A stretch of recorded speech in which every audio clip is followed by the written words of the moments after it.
Welcome to the Great Detectives of Old Time Radio. From Boise, Idaho, this is your host, Adam Graham. In a moment, we're going to bring you this week's episode of Dragnet. But I do want to encourage you, if you're enjoying the podcast, to please follow us using your favorite podcast software. Our listener support and appreciation campaign concludes today, and you can become one of our ongoing Patreon supporters for as little as $2 per month by going to patreon.greatdetectives.net. And I want to welcome our latest Patreon supporter, Denise, coming on board at the Shamus level of $4 or more per month. Thanks so much for your support, Denise. Now, from January 11th, 1950, here is The Big Jump.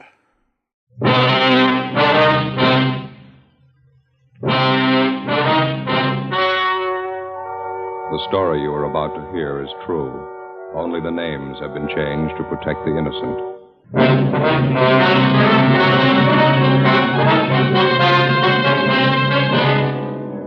You're a detective sergeant. You're assigned the homicide detail. A man crouches on the window ledge of a downtown building 13 stories above the street. He threatens to leap to his death within the hour. Your job, stop him.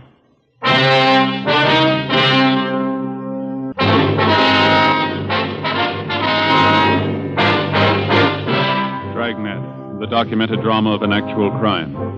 For the next 30 minutes, in cooperation with the Los Angeles Police Department, you will travel step by step on the side of the law through an actual case transcribed from official police files. From beginning to end, from crime to punishment, Dragnet is the story of your police force in action. It was Thursday, September 6th. It was warm in Los Angeles. We were working the day watch out of homicide detail. My partner's Ben Romero. The boss is Captain Steed. My name's Friday. I was on the way back from communications, and it was 1:28 p.m. when I got to room 42. Homicide. You ready, Skipper? Yeah, coming. Ben, what's up? Just got the call, 3rd and Temple. Yeah? Fitzroy building, 13th floor. They got a jumper. Friday, Ben? Let's hustle it. Right. What's the story? Skipper took the call. Not much to tell. Guy's perched out on a window ledge, 13 floors up, threatening to jump. Yeah? What time you got, Romero? 1:33. Not much time. What? The guy on the ledge, he served notice. Well, how do you mean? He says he's going to jump at 2 o'clock. 1:36 p.m. Ben pulled the car to a stop at 3rd and Temple. We double parked near the intersection and started across the street to the building on the northeast corner. It was a steel frame structure with a block granite facing. The stone lettering over the main entrance read, R.H. Fitzroy Building, 1927. The immediate area had been blocked off in all directions. The sidewalks directly adjacent to the building on 3rd Street and on Temple Street had also been cleared of all pedestrian traffic. Hundreds of curious onlookers jammed against police lines at the far side of the intersection. Reaching back for a full block in either direction, hundreds more had packed in behind them. 13 stories above the pavement was the center of attraction, the figure of a man standing upright on a narrow ledge, looking down at the crowd. On the street directly below him, men from the fire department's rescue squad were hurriedly stretching out nets. We entered the building, took the elevator to the 13th floor. Who was standing by up here, Skipper? Bechtel and Wiseman. They saw the crowd gathering in the street on their way back from lunch. Looked up and saw a guy on the ledge that came right up. How long has the guy been standing out there? About 15 minutes. Sure drawing a crowd. Must be a couple of thousand people down there. Yeah.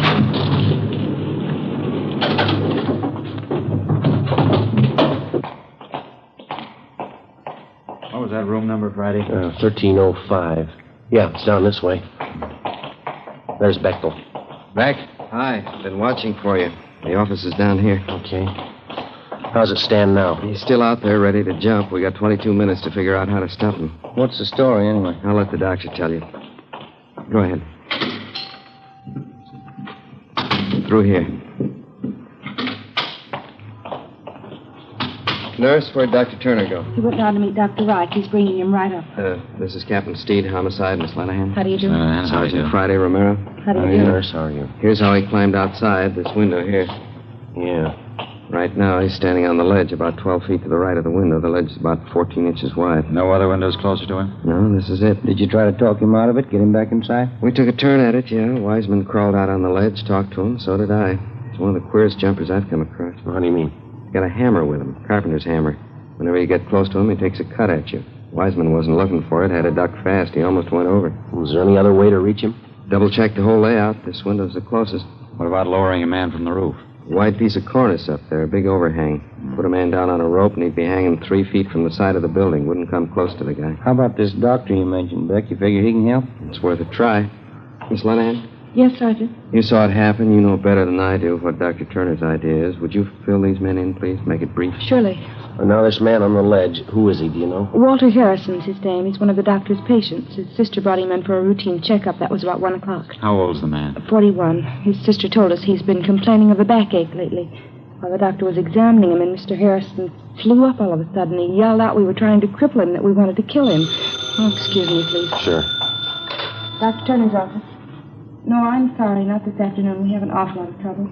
Yes, all right, thank you.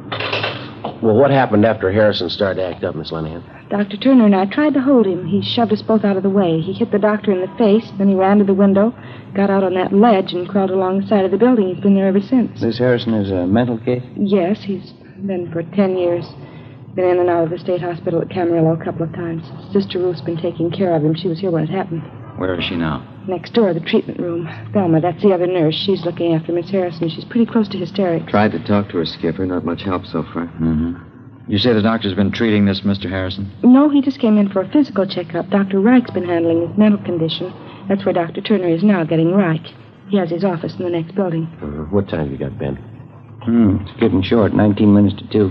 How about the time element, Beck? If he's going to kill himself, why is he waiting for 2 o'clock to do it? It's got me. He scribbled a note out there, threw it down to the street. One of the men in the rescue squad grabbed it and brought it up. I got it right here. Here, let me see. Can I look at that there, too? They want my life. They want... What's his next one? Dead. Dead. They want me dead. Yeah. I'd like to pray first. I'll jump at 2 o'clock. What's this last thing, Ben? I can't read this. Let me see.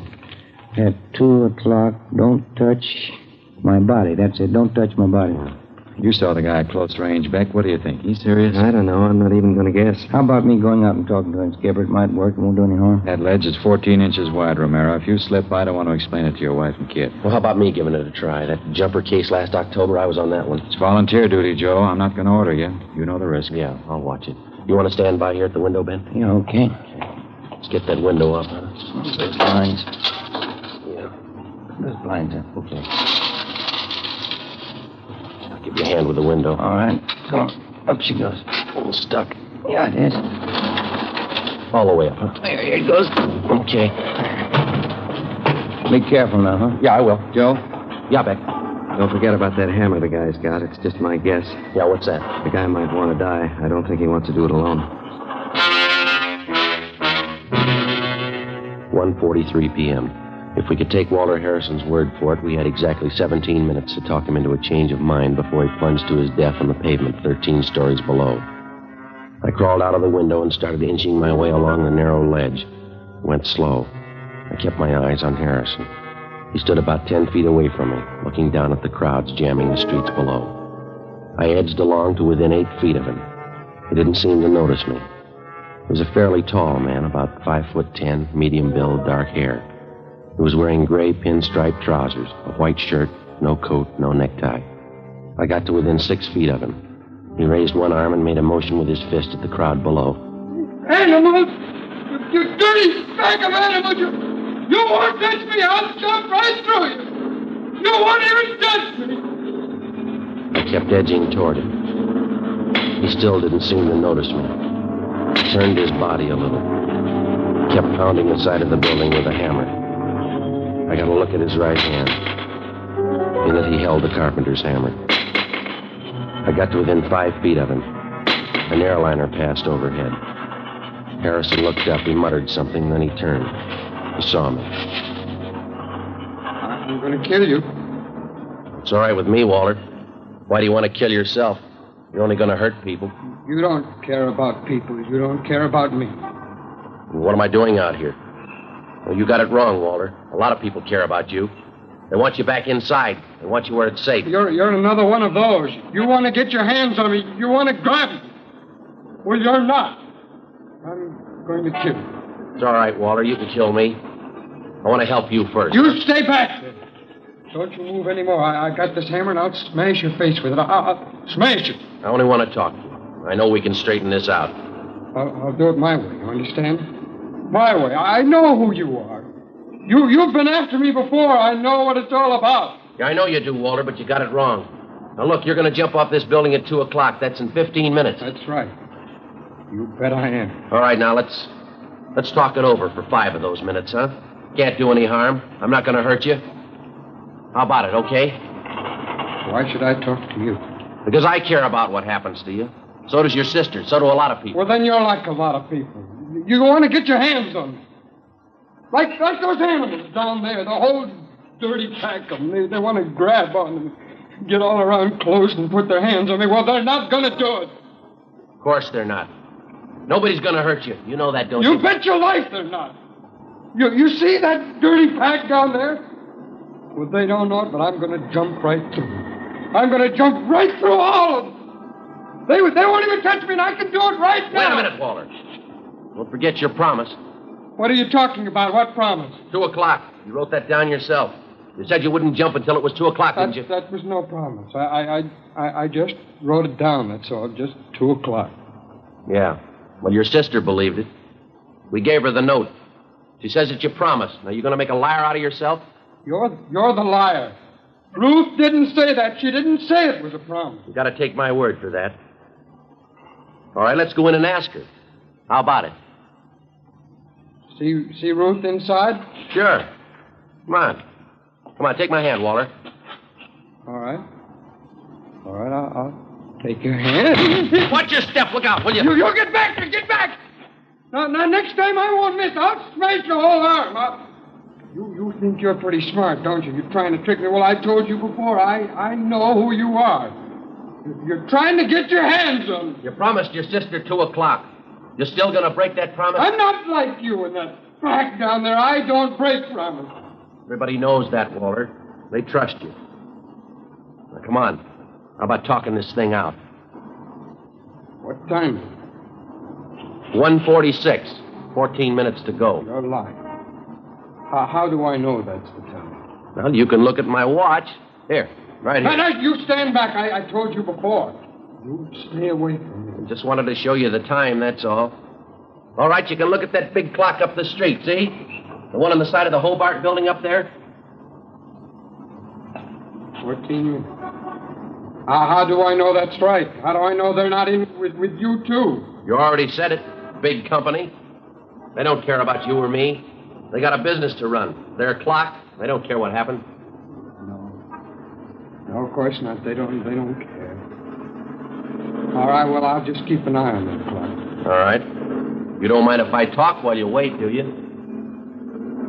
It's that plane. What's it doing up there? Well, it's just an airliner. Probably on its way into Burbank. You're not fooling me. That plane's been by before. It's flying low, too.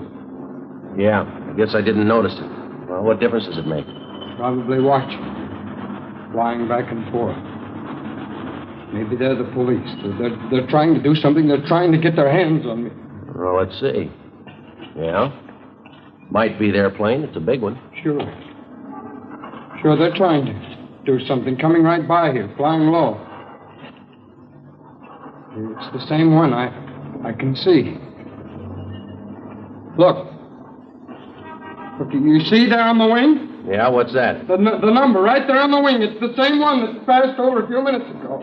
You get away from me! All right, Walter, give me that. Get away, I'm going to kill you! Give it to me! That's it, Walter. You thought you tricked me. You didn't know I had my pocket knife. Well, I can kill you with it now. I can kill you right now. Yeah. I told you before, it's all right with me. Just look out there. Watch your step on the ledge, will you? I should have cut your hand off. I should have cut your whole arm off and thrown it to those animals down there. Look at that blood all over your hand. Well, I'm sorry, Walter. It's not your fault. I just wanted to talk the whole thing over to tell you how your sister feels about it. You're a liar. I knew it when I looked at you. Now you get away. You get away before I kill you. Look, there's only one thing I can tell you. Your sister Ruth's sitting inside there, and she's worried sick. She's waiting for you. She wants to take you home. Now, how about it? There's no reason for all this. You know that, don't you? Do I? Sure you do. Your sister and your family, they care about you. They want you home again. They want you with them. There's no reason to be standing out here now, is there? You wait till 2 o'clock, mister. Yeah? I'll show you the reason. 1:48 p.m., 12 minutes left. I made my way along the ledge, through the window, back into the office. Dr. Wright, a man who'd been treating Walter Harrison for his mental sickness, was already there with Dr. Turner. While the nurse bandaged up my hand, Captain Steed, Ben, and I talked with him. I've treated Harrison for 10 years, on and off, I guess. He showed some improvement, not much. Definite paranoid tendencies. Did he ever try this before, Dr. Wright? Not to my knowledge. His sister might tell you more. I really don't know what to advise you to do. He's never been this violent before, using a hammer, a knife. There you are, Sergeant. I feel all right? Yeah, that's fine. Thank you. There's only one thing I've got to know, Doctor. Is it worth letting another one of my men go out there on that ledge? I'm afraid that's your decision, Captain. It may help, it may not. I know the patient, but I can't read his mind. I was just thinking. We might bring Harrison's sister to the window and have her talk to him. Think that might help, Doctor? Very possible it might. In a spot like this, I'm in the same boat you are. It's all guesswork. You think Harrison's really going to be ready to jump at 2 o'clock, Doctor? From what Sergeant Friday tells me, yes, I think he'll jump. We got to come up with something. We can't just stand around and watch a guy take a dive down 13 stories. I wish I knew the answer. There's got to be one someplace. There's got to be an answer. Well, let's check your watch. We got 10 minutes to find it.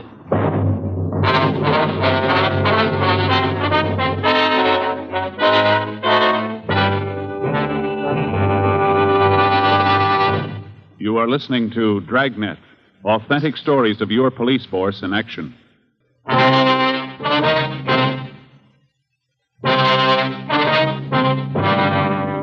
It's the sworn duty of the peace officer to protect the lives of the citizens of the community in which he serves. That isn't always limited to protecting the citizens from criminals and lawbreakers. Oftentimes, the citizen has to be protected from himself. The drunken driver can do as much harm to his own person as he can to others. The same for the narcotic addict. The same for mental incompetence, such as Walter Harrison. If he was being assaulted, robbed, or shot at by a gunman, it would have been no more serious. Harrison's life was in jeopardy. Trying to save him had to be the first consideration. 1:50 p.m.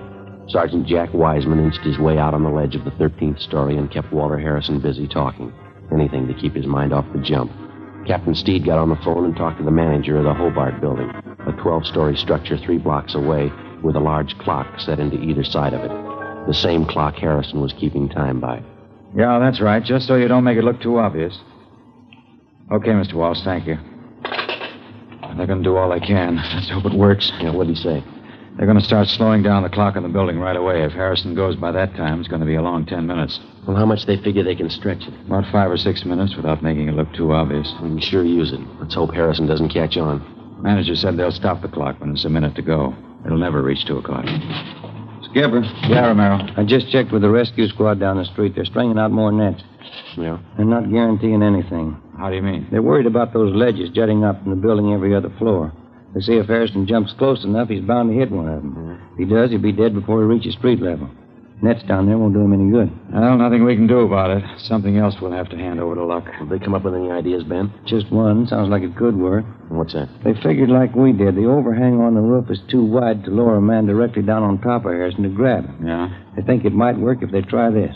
Put a man in a rope sling just over the edge of the roof.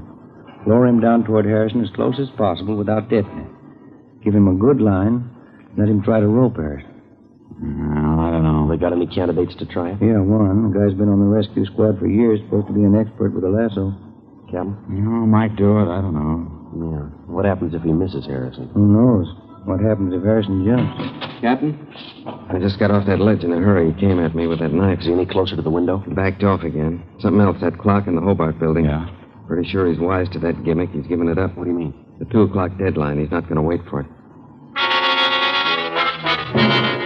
1:55 p.m. A specially equipped police car with loudspeakers mounted on the roof was rushed to the intersection of 3rd and Temple Streets opposite the Fitzroy building. Sergeant Jack Wiseman took Walter Harrison's sister, Ruth, down in the elevator to the street.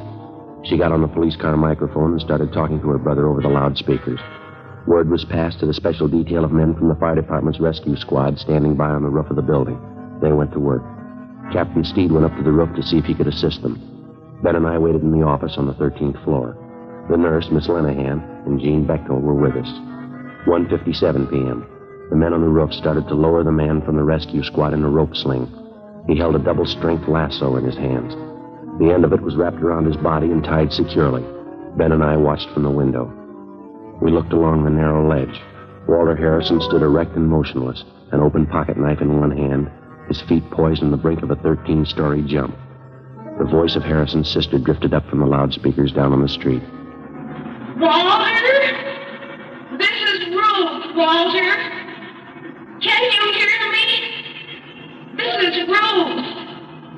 I want you to come home with me, Walter. Please. You've got to understand. Sister's doing all right. Finish it for sure if he looks up. Yeah, sure will. There's nothing wrong. No one's going to hurt you. We want to help you, Walter. Please. I can't see, Joe. They're letting the man down? Yeah, coming slow. There's Wait a minute. nothing to be afraid of. You know that, don't you? Come home with me, please. I'll take care of you.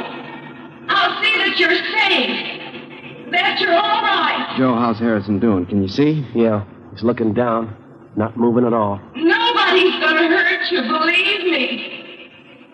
These people are your friends.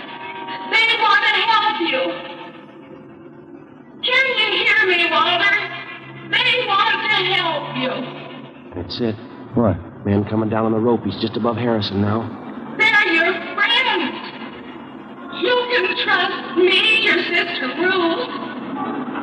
You've got to trust me, Walter. I want to take care of you. I want to take you home. Yeah, I see the man now. He's right above me. Got the lasso ready. Yeah, keep your fingers crossed. What is it? What's happening? The lasso. He's throwing it. Get him away from me! Missed, Joe. He missed. Walter, wait a minute. Harrison! Liar!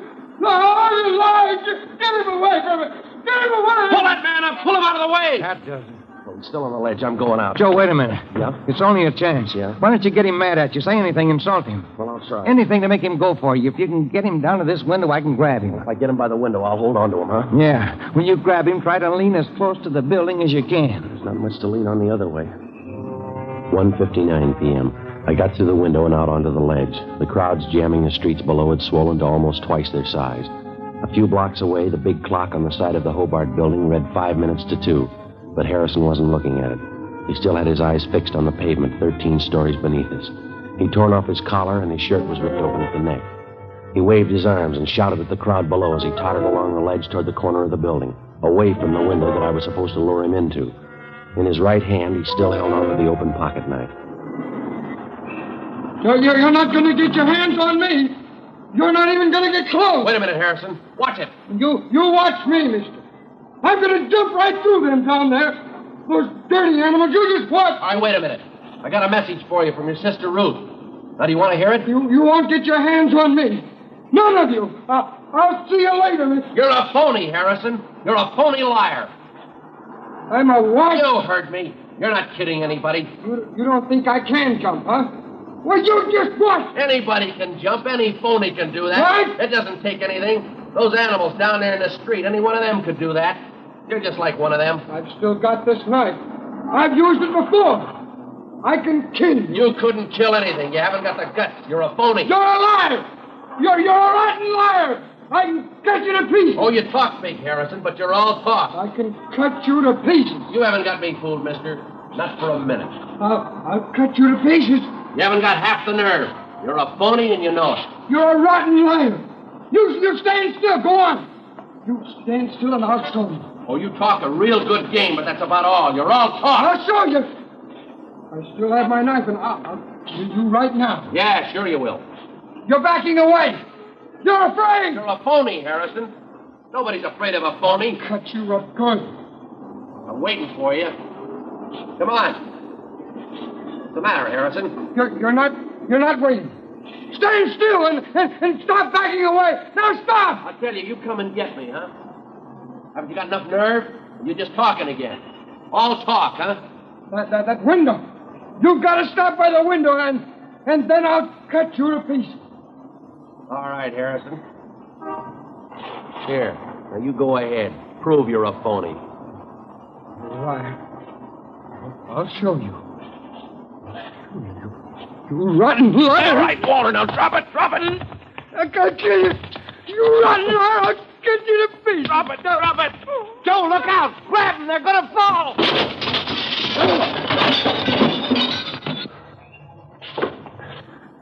Well, how close can it get?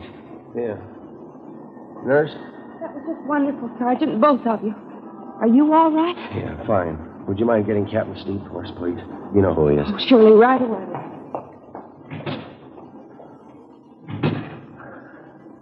Well, Yeah, it was a rough one. a minute there, and looked like you were both going over the side. Yeah. Thought I'd lost you, Joe. Well, you didn't have to worry. No? No. You told me which way to lean.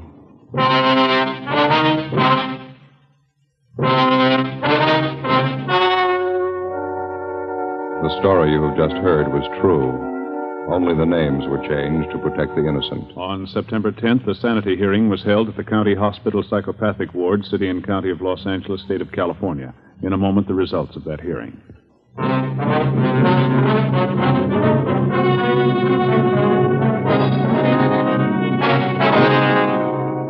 After being examined by 6 psychiatrists, Walter John Harrison was judged mentally incompetent. On his sister's request, he was committed to a private sanitarium.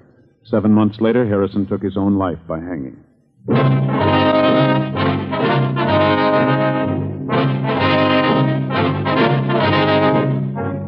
You have just heard Dragnet, a series of authentic cases from official files.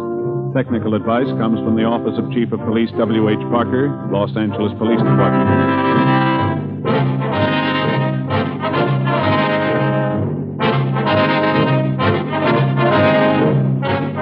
We the People is next with Stories of Today on NBC.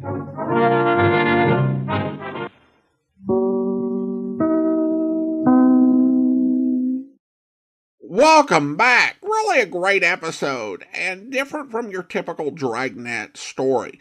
Listening to this series, you really appreciate Stacy Harris's range as an actor.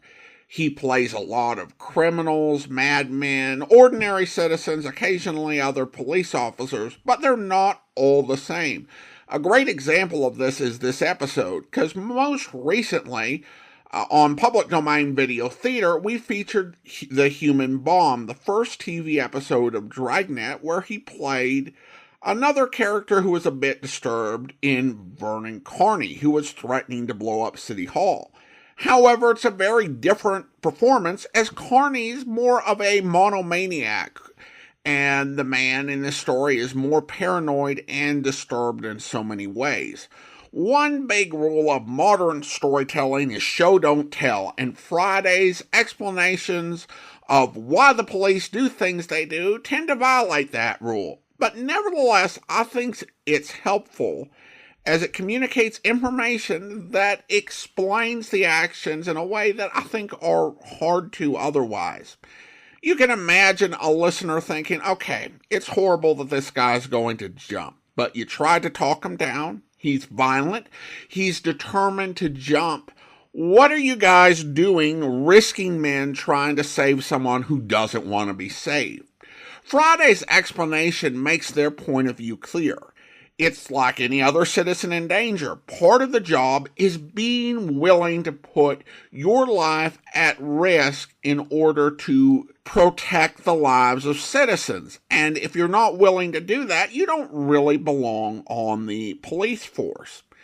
It was tragic that he ended up killing himself anyway 7 months later, but following Friday's reasoning and analogy, that would be like if you're a police officer and you save someone from an armed robbery only for them to get killed in a mugging 7 months later.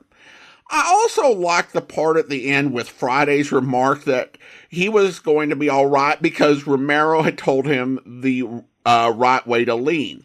It's a classic bit of cop humor to diffuse a situation and to not dwell on the fact that you just nearly died. It's in the same vein as when at the end of the City Hall bombing, or the radio version of the human bomb, Friday slips and falls on the steps of City Hall and sent the bomb flying, which could have killed him and probably some other people and done major damage to the City Hall, but it didn't go off because of how the device was rigged for a hard pull.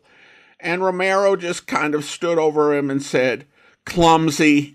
It really indicates the thoroughness with which Jack Webb had researched the police and the amount of time he spent with them, that he picked up the cadences of their humor and works that into the scripts. Well, now we turn to listener comments and feedback. And on Facebook, Emmett writes regarding the episode The Big Family, "This was a surprisingly good episode. In order to avoid spoilers, he just leaves it at that."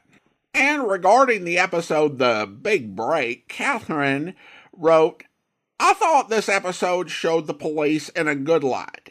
Today, if someone is shooting at them, there is no way they're going in breaking the door down. Hoffman certainly was a piece of work, though." And that comment comes from YouTube. And I definitely agree on Hoffman. This very unique, very dangerous, but still fascinating character, and one of the best ones that you'll find in the 1950s TV series. And we have a couple of comments over on the site called X. John writes, "Love your show." And then Laurel writes, "I think I'm on the second listen to all of your feeds. Depot Bench here. 8 hours overnight at the USPS on 1.2 speed covers a lot of shows. Thanks, Adam, for hours of entertainment in one place." Well, thanks so much, Laurel. And for those of you who aren't in Boise, the Bench is an area in Boise, and I've never heard the phrase depot bench before, but it's actually kind of helpful in that it's near the old train depot here in Boise. We don't actually have train service, passenger train service, but we used to, and now that area is a park. I actually took my now 3-year-old son down there, and he loved the engine they have on display. And of course, I lived really close to the depot, within about 2.5 miles. I guess I would have been depot bench for about 16 years. So those things, I'm really tickled when I hear the show is being listened to in parts of the world far away, but it's also something special when you hear folks are listening to it within a few miles of where you live. Well, thanks so much. Appreciate the comment, Lauren.